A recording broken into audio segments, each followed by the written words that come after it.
by this unit north pole is known as magnetic field intensity. If a unit north pole is placed in a magnetic field, then the force exerted on this north pole is known as magnetic intensity. So magnetic intensity is also defined as the ratio of the magnetic induction B and the permeability. So H equals to B by mu, or mu is known as the ratio of B and H, magnetic permeability. Ratio of magnetic induction and magnetic field intensity is called magnetic permeability. So if the magnetic permeability of a medium is more, then more lines of force will pass through that medium. So from magnetic permeability we understand, if the permeability is more of a medium, then more lines of force will pass through the medium. More lines of force will pass through the medium. And if the magnetic permeability is less, then less lines of force will pass through the medium. Okay, now let us discuss about magnetic. Okay, now let us know what is magnetization intensity. Magnetization and magnetization intensity. Magnetization intensity. Okay, let us draw a magnetic field. Like there is a magnetic field, north pole to south pole. It's a magnetic field. Now I place a magnetic substance. This is not a magnet, a magnetic substance within the magnetic field. Then the lines of force will again pass through this substance. Magnetic lines of force will pass through this substance. Okay. The lines of force are emitting from north pole and terminated to the south pole. Okay. So initially, when in the absence of this magnetic substance, the field intensity, and when the magnetic substance is placed within the magnetic field, then the magnetic field will increase. This is called magnetization. When a magnetic substance is placed in the magnetic field, then a new magnetism is developed in the magnetic substance. That is called magnetization. Now, let in vacuum the magnetic field is B. Let in vacuum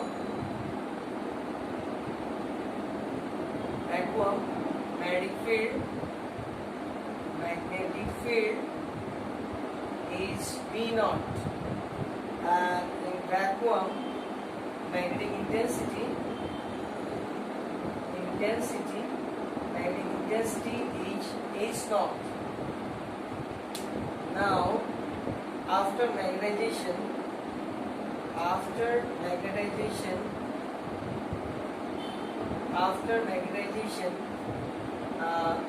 new magnetic field is B and magnetic field intensity is H. Magnetic permeability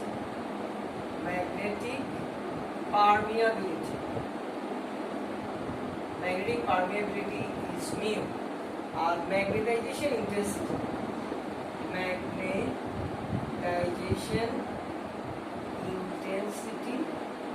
is I.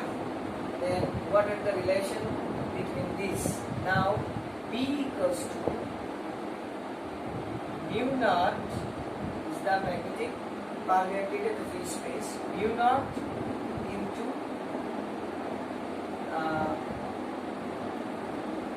H naught, and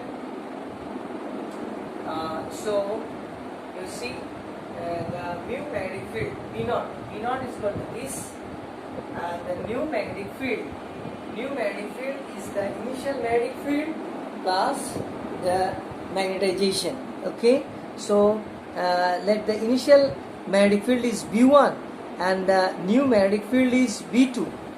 Initial magnetic field is B1 and new magnetic field is B2. So we can express it by these two. let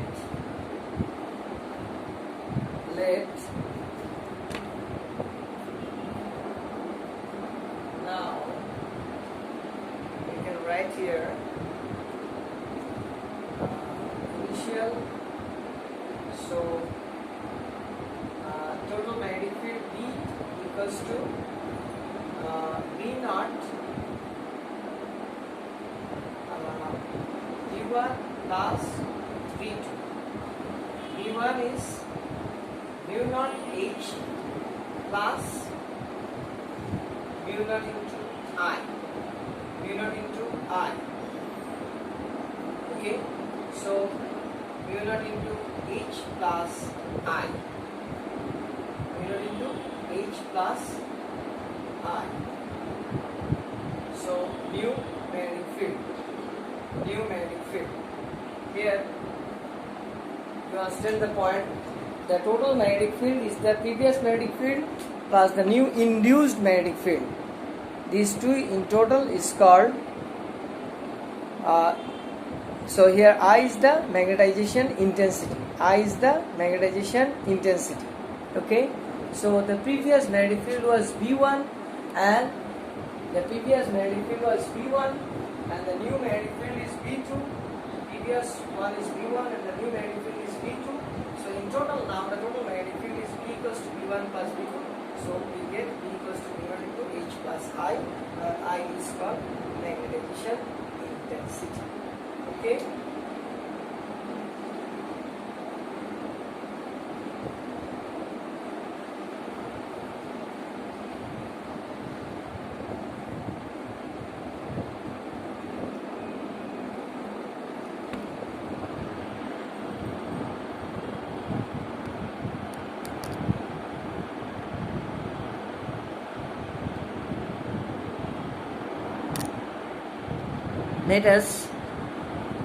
Let us discuss about magnetic susceptibility.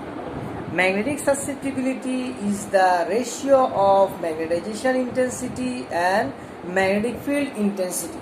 Magnetic susceptibility is the ratio of magnetic susceptibility. We express it by magnetic susceptibility. We express it by chi. Magnetic permeability, magnetic permeability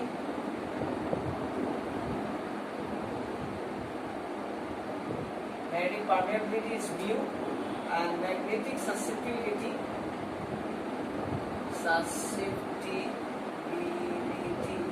magnetic susceptibility is chi m. So actually chi m is the ratio of magnetization intensity and magnetic field intensity. You know, here is the magnetic field B1 and the new magnetic field developed in the magnetic substance is B2 and magnetic field intensity is H, magnetization is I. So I by H is called magnetic susceptibility. Okay, so what we can write, B equals to mu H. Mu is the magnetic permeability of that medium and mu naught is the magnetic permeability of free space. Now here we consider a medium having magnetic permeability is mu. So B equals to mu into H and again we know B is B1 plus B2 and B1 is so B equals to unit B1 is mu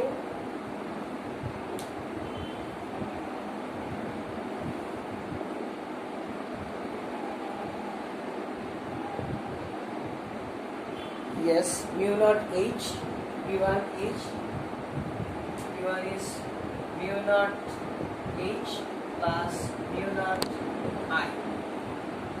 So B equals to mu naught into H plus I. H plus I. So H equals to mu into H. Mu into H. Then mu by mu naught is called So we can write here, divide it by both sides, so we get H plus I by H equals to mu by mu naught, it is mu R, and 1 plus I by H equals to mu R. That's why I by H equals to mu R minus 1. That is chi magnetic susceptibility is mu R minus 1.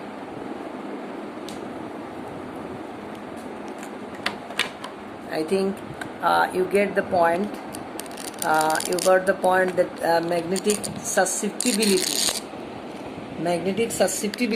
is chi.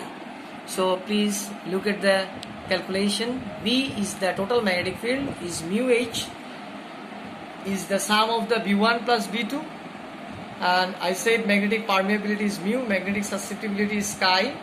So V1 is mu naught H and V2 is mu naught I. Okay, that's why V equals to mu naught into H plus I, that is mu H. So we divide both sides by H, so H plus I by H equals to mu by mu naught, and mu by mu naught is mu R. So finally we get I by H equals to mu R minus 1, and I by H is called magnetic susceptibility.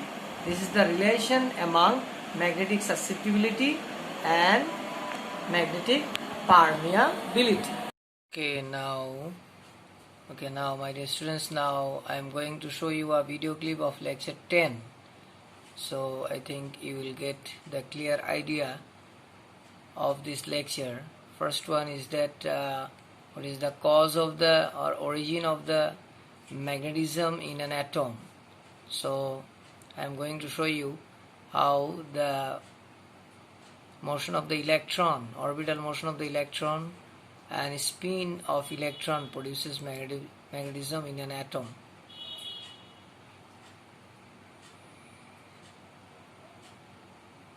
I think you see how the electrons are moving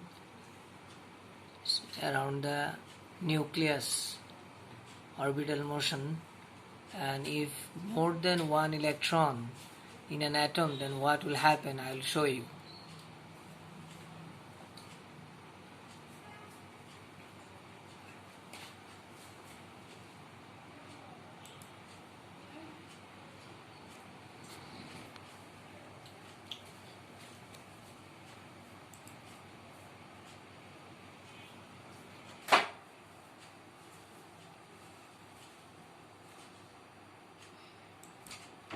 Friends, in this video we study magnetization and magnetic intensity. The atoms with unpaired electron having odd number of outermost electron have net magnetic dipole moment. In the origin of magnetization, we have studied any substance can produce the magnetic field based on the magnetic dipole moment of atom. And in the atom there are two types of magnetic dipole moment. One is orbital magnetic moment, another one is spin magnetic moment. Whenever we consider a spin magnetic moment, we consider the outermost orbital, outermost valence electron. Whenever the outermost valence electron are of odd number, then that electron having one type of orientation. The spin orientation are of two types, up motion and down motion. Whenever the odd number of electrons are present, that electron having only one type of motion, spin motion, that electron we called as an unpaired electron. And such unpaired there are whenever there are even number of electrons,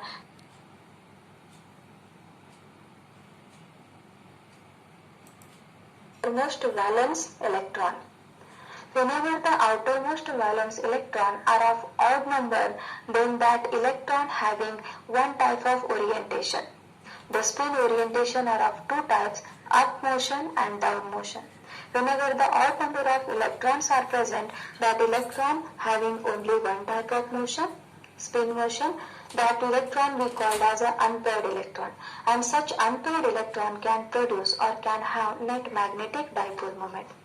But whenever the outermost orbital electron are of even number of electron, whenever there are even number of electron, they are having both the orientation up and down motion. So both the orientation, they will cancel each other. So such electron we called as a paired electron, and the paired electron will not produce a magnetic dipole moment. The bulk material, the solid material, is made of a large number of such atoms, each having inherent property of the magnetic moment. The magnetic dipole moments are randomly oriented. As they are randomly oriented, the net dipole moment is zero. As the magnetic dipole moment of atoms are randomly oriented, they cancel each other, so net magnetic dipole moment is zero. But if you consider some material like Fe3O4, their vector addition of all the magnetic dipole moment may not be zero. Either all the atoms, all the atomic dipole moments are oriented in single direction, so they are having some net magnetic dipole moment. Such net magnetic dipole moment material produce the magnetization property. What is magnetization? It is the ratio of magnetic dipole moment to the volume of material. It is a vector quantity, as the net magnetic dipole moment is also vector quantity. Its unit is ampere per meter, and it having the dimension Al power -1. Consider a rod made of such material having some net magnetization M. Consider a solenoid with n turns per unit length carrying current I. We know the magnetic field inside solenoid is mu naught Ni. Now place a rod inside a solenoid. When we place a rod inside a solenoid, due to the magnetic field of the solenoid, the rod gets magnetized and it starts producing magnetic field. So net magnetic field inside a rod is addition of magnetic field produced by solenoid as well as magnetic field of the material of rod. Before placing a rod inside a solenoid, its magnetic dipole moments are oriented in random motion. But when the rod is inserted inside a solenoid, all the dipole moments are aligned in the same direction. Its one side acts as a north pole, another side acts as a south pole, and this material is now magnetized. And such material, the material which is magnetized, can produce the magnetic field in the surrounding region. It is observed that magnetic field produced by such material is directly proportional to the magnetization of the material. If you remove the proportionality sign and if you take the constant, that constant is mu naught. Mu naught is permeability of free space. So magnetic field of the material is mu naught times magnetization. So this one is the magnetic field lines of the material or the rod placed inside a magnetic field. The magnetic field produced by that rod or the material are aligned in the direction of magnetic field of solenoid. So net magnetic dipole moment, net magnetic field of that rod, of that material is mu naught Ni plus mu naught M.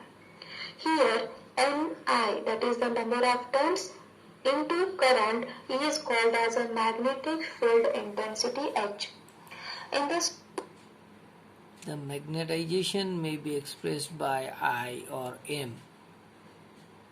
Okay, so here M means magnetization, and we in my lecture I explained it. I denoted it by I. So magnetization intensity is I, and it can be also symbolized by M. Both are acceptable. Solenoid, the magnetic field is produced due to the number of turns and current flow through the turns. If you increase the number of turns, its magnetic field increase. If you increase the quantity of the current, amount of the current, the magnetic field will increase. So the core part which produces the magnetic field of the solenoid is number of turns into current, and that number of turns into current is called as a magnetic field intensity of the solenoid. This magnetic field intensity depends on number of the turns and the amount of the current through it. So magnetic field of solenoid is mu naught Mi, which is equal to mu naught H. From this value in the equation we get mu naught H plus mu naught M. Take mu naught common, so it is H plus M. What it means? Magnetic field of the rod or the material depends on both the quantity H and M. So H equal to B. And in my lecture I write in place of M I denoted by I. So don't be confused, both are same. You can express it B equals to mu naught H plus mu naught I, or here it is written B equals to mu naught H plus mu naught M. Both are acceptable. So B equals to mu naught into H plus M, or B equals to mu naught into H plus I.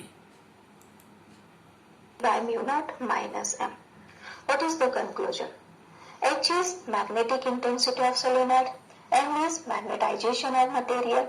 Both the quantity tells the information about same quantity, that is magnetic field. H tells the magnetic field produced by solenoid. Magnetization M tells the magnetic field of the material. So both the quantity tells the information about the magnetic field. So both the quantity have same unit ampere per meter and same dimension. Thus, magnetic field induced in material depends on both the quantity H and M. It is observed that the magnetic field intensity of solenoid is very weak as compared to the magnetization. So magnetization induced in material is proportional to H, and here the proportionality constant we consider as a new letter called as chi, called as susceptibility.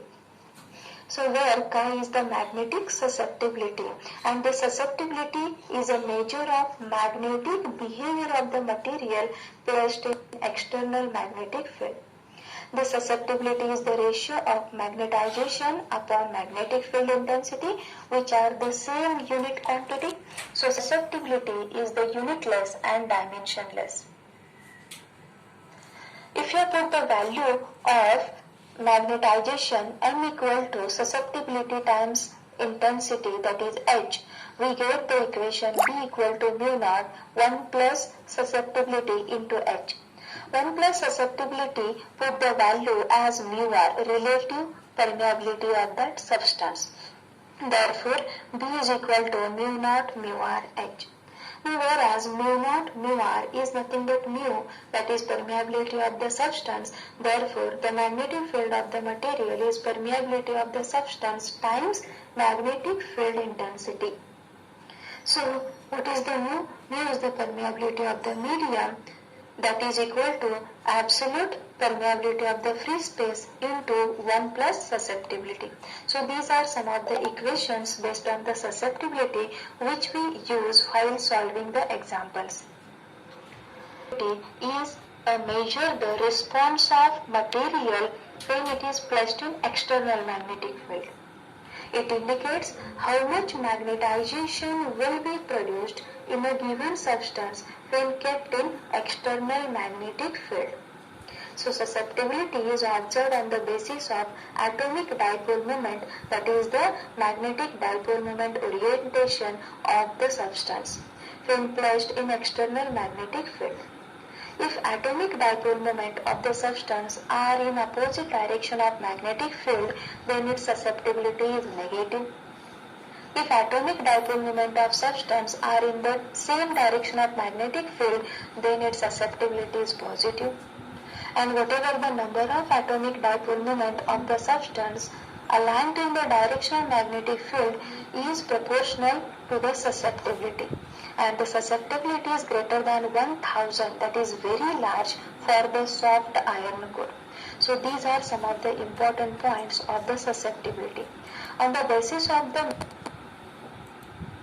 magnetic susceptibility, we can differentiate the magnetic material as a diamagnetic material, paramagnetic material and ferromagnetic material that we see in the next video. Thank you.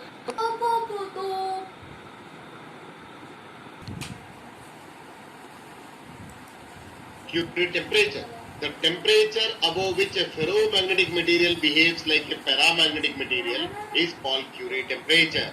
The temperature above which a ferromagnetic material behaves like a paramagnetic material is defined as Curie temperature, Tc, or the minimum temperature at which a ferromagnetic substance is converted to a paramagnetic substance is defined as Curie's temperature, or the minimum temperature at which a ferromagnetic substance is converted into paramagnetic substance is defined as Curie temperature. For various ferromagnetic substance, values are different.